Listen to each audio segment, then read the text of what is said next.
오늘 봉독하는 말씀을 가지고 감사의 조건이라는 제목으로 말씀을 함께 나누도록 하겠습니다. 사람의 삶을 네 글자로 정리한 한자 성어가 있습니다. 사람의 삶을 네 글자로 정리한 한자 성어, 생로병사입니다. 살고 늙고 병들고 죽고, 결국 사람의 인생이 그러하다라는 것입니다. 물론 여기에 영적인 의미를 담으면 여러 가지 부분들로 해석이 될 수 있겠지만 그냥 쉽게 생로병사만 보면 그러할 수 있습니다. 아담 이후에 이 땅의 삶은 완전하지 않습니다. 하나님의 은혜 가운데 살면서도 여전히 하나님의 심판 가운데 있고요. 또 아담과 하와의 범죄 이후로 이 땅에서의 삶은 질병과 고통이 나타나게 되었습니다. 그러다 보니까 질병과 고통으로부터 자유할 수 있는 사람은 아무도 없다라는 이야기죠. 이런 상황 속에서 우리 그리스도인들은 과연 어떻게 살아야 할까? 우리에게도 질병과 고통이 찾아올 수 있고, 또 예수님은 잘 믿어도 질병과 고통이 찾아올 수 있는데, 이럴 때 우리는 어떻게 살아야 할까? 오늘 본문 속에 나타난 히스기야의 모습을 통해서 우리는 무엇을 배울 수 있을까? 지난주에 이어서 오늘은 두 번째로 히스기야의 모습을 함께 살펴보면서 우리에게 무엇을 말씀할까? 무엇을 우리가 깨달을 수 있을까를 나눌 때에 오늘은 특별히 감사의 조건에 대해서 함께 나눠보려고 합니다.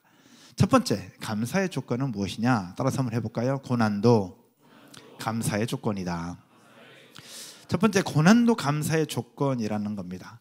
여러분도 지난번에 나눴던 것처럼 종교개혁을 일으켰던 히스기야, 산당을 제거하고 아세라 목상과 그 다음에 느후수단이라 불렀던 모세의 놋뱀을 숭배했던 그 모든 것들을 다 철파했던 히스기야의 삶에 질병이 찾아왔습니다. 하나님 앞에 경건한 삶을 살았던 히스기야에게 병이 찾아왔는데 그 병은 죽을 병이었습니다.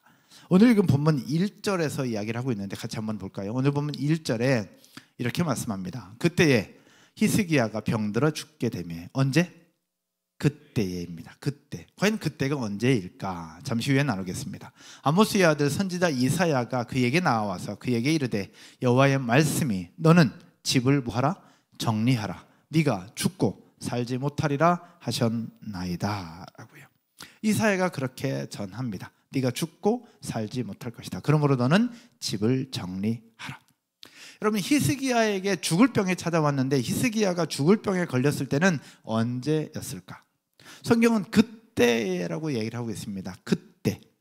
문맥상으로 보면 아수르 왕 사네립이 유다를 침공하였을 때일 수도 있고요. 아니면 아수르의 군대가 하나님의 심판으로부터 하룻밤 사이에 18만 5천 명이나 죽게 되는데 죽고 본국으로 퇴각한 이후처럼 보입니다. 왜? 그 본문 뒤에 나오고 있으니까요. 그러나 히스기야가 중병에 걸린 시점을, 앞뒤 상황을 잘 살펴보면 언제였느냐? 사네립이 1차 침공을 하기 전이었습니다. 결국 히스기야가 종교개혁을 일으킨 이후, 그리고 사네립이 쳐들어오기 전 상황입니다. 히스기야 왕의 나이로 생각해보면 몇 살쯤 됐느냐? 39살쯤 됩니다. 왜 39살로 추측을 하느냐? 히스기야가 몇 살에 왕이 됐죠? 예, 기억을 안 하셔야 제가 여러분들과 함께 나눌 수 있습니다. 히스기야가 몇 살에 왕이 됐느냐? 29살에 왕이 됐습니다. 25살에. 25살에 왕이 됐어요. 그래서 25살에 왕이 돼서 몇 년을 통치했느냐? 29년을 통치합니다. 25살에 왕이 돼서 29년을 통치하면 합치면 몇 살이에요? 54입니다. 54. 근데 히스기야가 죽을 병에 걸려서 하나님 앞에 엎드려 기도했을 때 하나님이 몇 년을 연장해 주세요? 15년을 연장해 줍니다. 그럼 54세에서 15를 빼면 몇 살일까요? 예, 아침부터 너무 스트레스 받지 마시고 54살에서 15년을 빼면 39입니다. 즉 히스기야가 죽을 병에 걸렸을 때는 39년입니다. 그럼 25살에 왕이 되어서 39년까지는 14년. 아직 사네립이 쳐들어오기 전의 모습이었다라는 겁니다. 이런 상황들을 보면서 정치적인 상황, 나라의 상황, 어떤 나이의 상황은 그러했습니다. 그런데 히스기야의 모습을 보면 영적으로는 충만했어요. 진짜 경건한 삶을 살았고 하나님 앞에 충성된 삶을 살았던 그때였습니다. 여러분도 아시겠지만 산당과 아세라 목상을 다 부수고 우상을 다 부수고 느우수단까지 다 부쉈던 진짜 하나님 앞에 충직하게 살았던 그때였습니다. 이런 히스기야의 모습은 우리 인간적인 생각으로 보면 칭찬받을 만합니다. 그렇죠? 칭찬받아야 마땅하고 칭찬을 넘어서 하나님의 축복을 누려야 한 모습입니다. 게다가 있던 질병마저 사라져야 되지 않을까요? 이렇게 하나님 앞에 충성했다고 한다면. 그런데 히스기야에게 몹쓸 질병이 찾아와요. 그 몹쓸 질병도 고칠 수 있는 질병이 아니라 죽을 병이라는 겁니다. 그래서 이사야 선지자를 통해서 집을 정리하라고까지 할 만큼 그런 아픈 병이었습니다. 사랑하는 여러분, 이처럼 우리 인생의 위기는 예고 없이 찾아옵니다. 경건의 삶을 잘 살고 있어도 찾아오고요, 경건의 삶을 살지 않아도 찾아옵니다. 이런 상황에서 우리는 어떻게 감사를 고백할 수 있을까? 과연 감사를 고백할 수 있을까요? 쉽지 않습니다. 우리가 살고 있는 땅, 예수님이 오시기 전까지 이 땅은 완전하지 않습니다. 늘 질병이 있고요, 고통이 있고 아픔이 있고 고난이 있습니다. 그렇기 때문에 어떤 우리의 상황들로 하여금 감사를 하고 상황이 좋아지면 감사하고 안 좋아지면 불평할 것이 아니라, 이 상황이 아니라 모든 상황을 주관하고 계시는 하나님을 바라보는 것이 우리 삶에 필요하다는 사실을 깨닫게 되기를 주님의 이름으로 축복합니다. 현재 나에게 주어진 상황 때문에 감사한다면 아프고 괴로울 때는 그럴 수 없는 거예요. 그래서 이 땅에 있는 상황 때문에 감사할 것이 아니라 모든 것을 주관하고 계시는 하나님을 향한 바른 지식, 하나님을 향한 바른 신앙을 보면서 하나님 앞에 감사를 고백하는 저와 여러분 모두가 되셨으면 좋겠습니다. 예수님을 잘 믿으면 기쁨이 있고 행복이 있습니다. 믿으십니까? 축복도 있고요, 은혜도 있습니다. 그러나 히스기야처럼 고난도 있습니다. 생각지 못한 경제적인 아픔이 있고요, 육체적인 아픔이 있고요, 관계적인 아픔이 있고요, 나도 모르는 사이에 찾아온 상처들도 존재합니다. 이후에 나누겠지만 히스기야는 이러한 고난이 왔을 때 어떻게 했느냐? 바로 하나님 앞에 엎드렸습니다. 여러분 성경을 묵상하면서 알겠지만 낯을 벽으로 향하여 하나님 앞에 울부짖어 기도합니다. 낯을 벽으로 향했다. 지금은 어떤 상황이냐? 저는 저의 낯을 여러분들을 향해서 본 겁니다.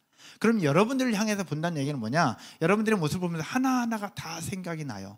하나님 앞에 기도하고 집중하지만 여러분들의 모습을 보게 되는 겁니다. 그러나 낯을 벽으로 향했다는 얘기는 내 얼굴을 사람들 향해서가 아니라, 다른 것이 아니라 뒤를 돌아서 오직 벽을 향해서 온전히 하나님만을 보면서 기도했다라는 이야기입니다.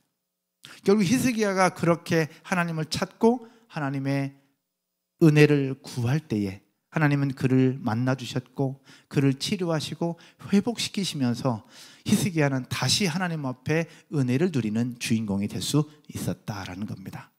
아멘이십니까?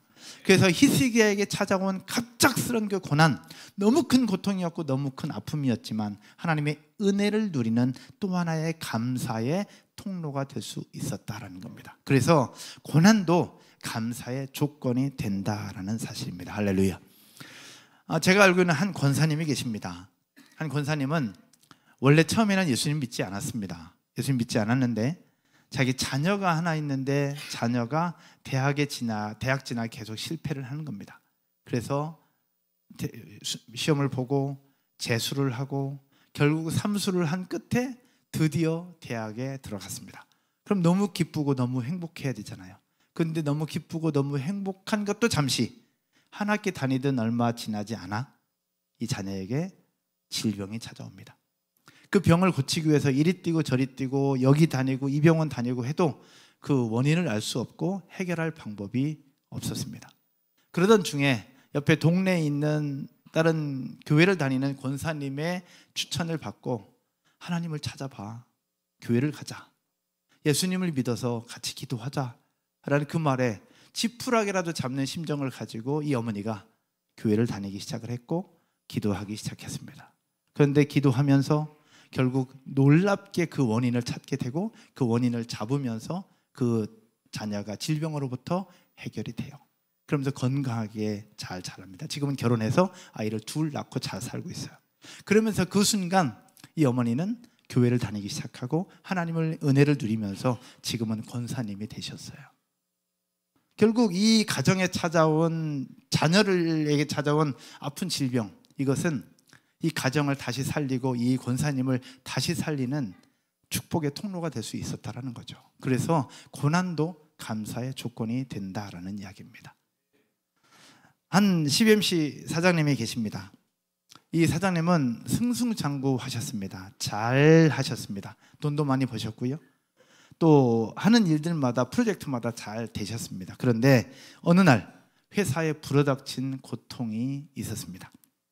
그 고통을 해결하는 과정 속에서 주변 다른 사장님의 추천으로 CBMC에 나오기 시작을 했고, CBMC 사장님들의 도움으로 하나하나 헤쳐나가기 시작을 합니다. 그 과정 속에서 결국 하나님의 은혜를 누리게 되고 하나님의 도우심을 받게 되면서 회사도 다시 일어나게 되고, 결국은 이 대표님은 결국 교한교회의 장로님이 되셔서 지금 열심히 주의 나라를 섬기고 계십니다. 결국 이 회사에 불어닥친 이 고난도 이 대표님이 다시 살아나고 회사도 다시 살아나는 축복의 시간이 될 수 있었다는 얘기죠.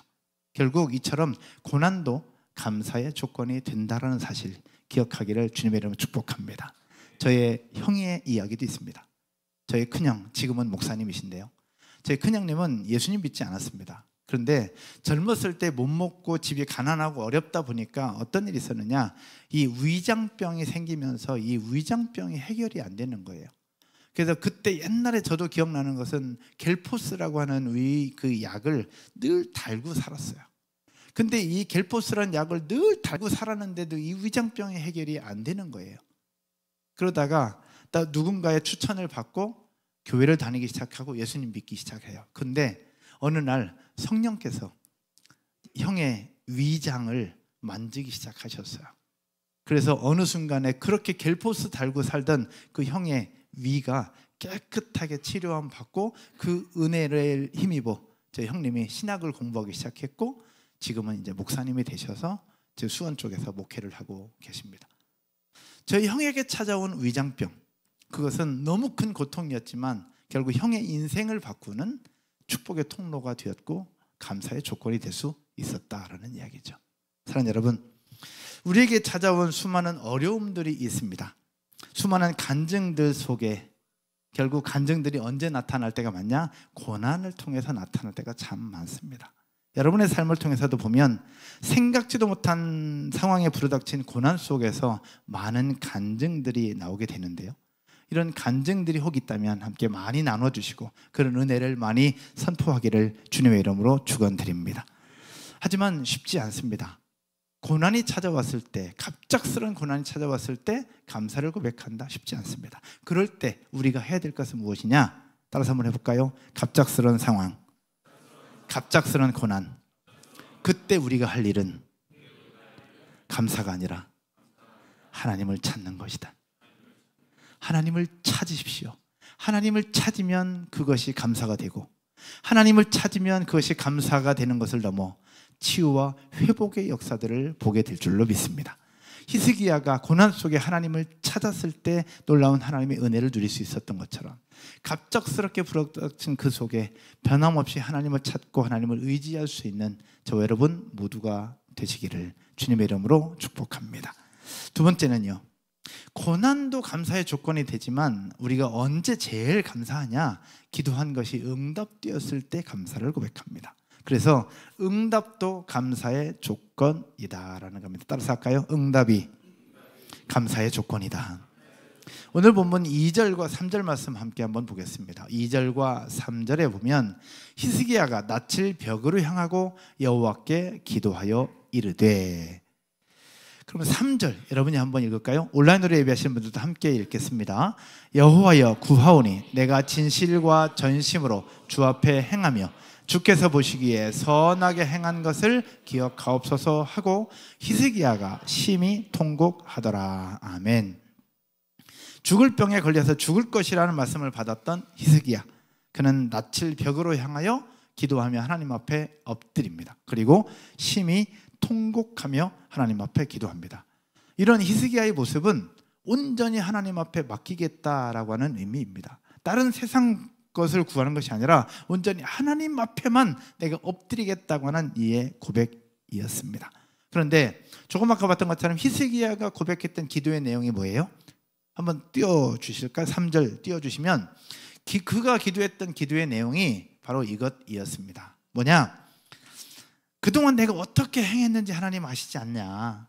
주 앞에 내가 진실과 전심으로 주 앞에 행했던 것, 그리고 주께서 보시기에 선하게 행한 것을 기억해 달라는 것이었습니다. 결국 내가 하나님 앞에 어떻게 살았는지 아시지 않냐? 실제로 그랬어요. 종교개혁을 이렇게 했잖아요. 그동안 아무도 제거하지 못했던 산당들 제거하고 아세라 목상들 다 부수고 느후수단위를 일컫던 놋뱀까지도 다 부숴버리는 진짜 경건한 삶을 살았던 사람이 히스기야였잖아요. 그런 모습을 하나님 앞에 고백하고 있는 거예요. 내가 진실함으로 주 앞에 행하며 주께서 보시기에 선하게 행한 것 하나님 아시지 않냐? 이걸 기억해달라. 그러면서 하나님 앞에 요청하고 있는 겁니다. 여러분, 이 히스기야의 기도 내용 보면서 혹시 생각나는 사람 혹시 있습니까? 혹시 히스기야의 기도 내용을 보면서 생각나는 사람이 있지 않습니까? 작년에 여러분들 함께 계속해서 봤던 고난 속에 있었던 욥입니다. 욥이 계속된 고통 속에서 하나님을 신뢰한다, 하나님을 신뢰한다. 그래도 나는 하나님 신뢰한다고 계속 고백하지만 끊이지 않는 고난이 계속될 때 결국 욥이 어떻게 고백하느냐? 내가 가는 길 주께서 아시나니. 그러면서 그 고백 속에 뭐냐? 내가 어떻게 살았는지 하나님 아시지 않냐? 내가 어떻게 한 걸음 한 걸음을 어떻게 하나님 앞에서 살려고 노력했는지 하나님 아시지 않냐? 내가 이렇게 노력했고 이렇게 헌신하며 이렇게 선하게 살았고 이렇게 하나님 앞에 정직하게 살려고 노력했던 거 하나님 아시면서 왜 나한테 이런 고통을 주십니까? 라고 하나님 앞에 따져 물어요, 욥이. 그럴 때 하나님께서 욥에게 뭐라고 말씀하시느냐? 내가 천지를 창조할 때 너 한 게 뭐 있는데? 내가 바다를 만들고 육지를 만들고 하늘을 만들 때 네가 한 게 뭐 있는데?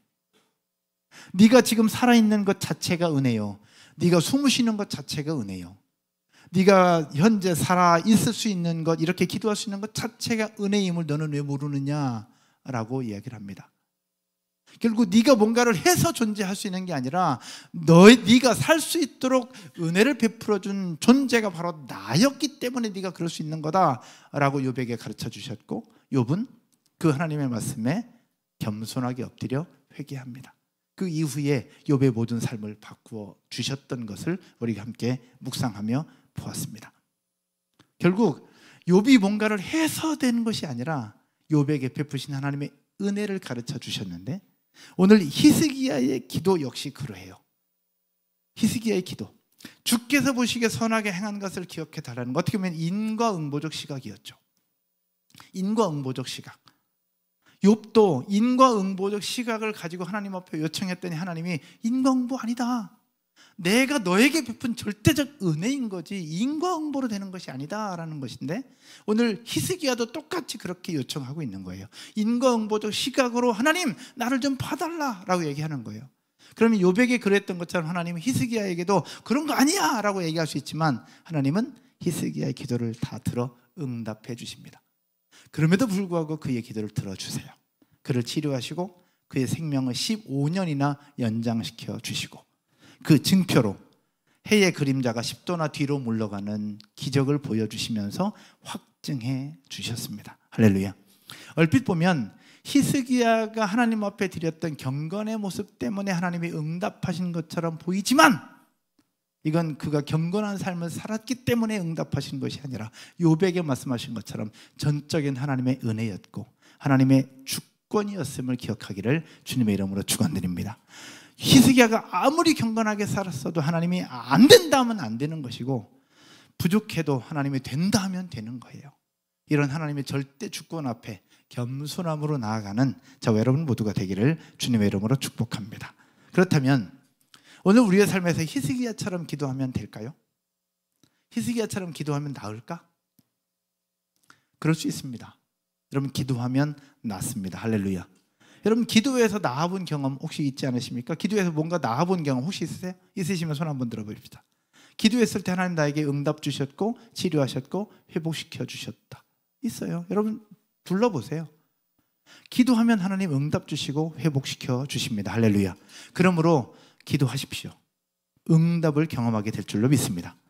에레미야서 33장 3절에 말씀하십니다. 너는 내게 부르짖으라. 내가 내게 뭐하겠고 응답하겠고 네가 알지 못하는 크고 은밀한 일을 내게 뭐하리라 보이리라. 할렐루야. 기도하고 응답받았던 많은 증거들이 있고요, 증인들이 있고 간증들이 있습니다. 하지만 기도해도 안 될 때가 있습니다. 기도해도 안 될 때가 있더라고요. 몇 년 전인가요? 우리 집사님 중에 한 분이 자녀를 데리고 와서, 목사님, 우리 애가 너무 기침이 심한데 기침 빨리 낫도록 기도해 주세요. 그래서 안수하면서 열심히 기도했어요. 기침이 사라지게 하시고 모든 열기운 떨어지게 하시고 정성 체온이 되고 깨끗하게 낫게 해달라고 열심히 기도했어요. 할렐루야, 아멘. 그리고 나서 그 다음날 폐렴으로 입원했어요. 기침 낫게 해달라고 기도했는데 그 다음날 폐렴으로 입원해. 그럼 이거 기도가 잘못된 걸까요? 뭘까요 이거? 기도하면 낫는다며. 이거는 저의 믿음이 없는 걸까요? 부모님의 믿음이 없는 걸까요? 아기의 믿음이 없는 걸까? 우리 이제 파더와이즈 모임이 시작이 됐습니다. 지난 수요일, 그러니까 지난주 수요일이었죠. 우리 찬양하시는 지섭 집사님이 파더와이즈를 시작하면서 영적 전쟁이 시작되었다라고 말씀하시더라고요. 영적 전쟁이 시작되었다고, 그래서 함께 기도하면서 영적 전쟁 속에서 승리할 수 있도록 함께 기도했어요. 간절히 기도했습니다. 그런데 지난 금요일 날 버스에서 내리다가 다리를 다쳐버렸습니다. 영적 전쟁에서 승리하게 해달라고 기도했는데 다리를 또 다쳤네. 죄가 많아서 그럴까요? 도대체 이유가 뭘까요? 회복시켜달라고 기도했고 낫게 해달라고 기도했는데, 영적 전쟁에서 승리하게 해달라고 기도했는데 다리를 다쳐버렸네. 그러면 인과응보적으로 볼 때 지섭 집사님을 예를 들어 미안합니다. 셀리드로 섬기고 있어요. 토요일날 오전에 어하나 교사로 섬기고 있습니다. 또 함께 섬김이들과 함께 예배하는 이 시간에 찬양팀으로 섬기고 있습니다. 그 누구보다 열심히, 그 누구보다 경건하게, 그 누구보다 최선을 다해서 살고 있어요. 그러면 영적 전쟁에서 영적 전쟁까지도 갈 게 아니라 영적할 때 이미 끝나야 되는 거 아니에요? 그 속에서 승리해야 되는 것이고, 그 속에서 회복해야 되는 것이고, 그 속에서 멋진 삶을 살아야 되는 거잖아요. 그런데 그 영적 전쟁을 위해서 기도했는데 다리를 다치는 그 아픔이 왜 찾아오냐라는 겁니다. 그러면 2부 예배 드린 여러분들, 아까 덕윤 집사님 찬양하시면서 그랬어요. 여기 2부 예배 드리시는 분들은 다 열정적으로 섬기시는 분들이라고, 교회 공동체에서 섬기는 분들이라고. 그러면 인과응보적으로 생각하면 여러분들의 삶에는 고통이 없어야죠. 그렇지 않습니까? 여러분의 삶에는 고통이 없어야 돼요. 질병도 없어야 되고 아픔도 없어야 됩니다. 오늘 대표기도 하셨던 레진 집사님, 대표기도 하면서 모자를 쓸 수밖에 없는 이유가 있어요. 생각지도 못한 사이에 탈모가 와서 결국 일주일 만에 머리가 다 빠져버리는 그런 아픔이 찾아왔어요. 레진 집사님이 이렇게 섬기고 이렇게 수고하는 모습을 하나님 아실 것인데 왜 이런 아픔이 찾아오냐라는 겁니다. 인과응보적으로 생각하면 도저히 이해가 되지 않는 거예요. 사랑하는 여러분, 그러므로 우리가 오늘 말씀 속에서 기억해야 될 것은 무엇이냐?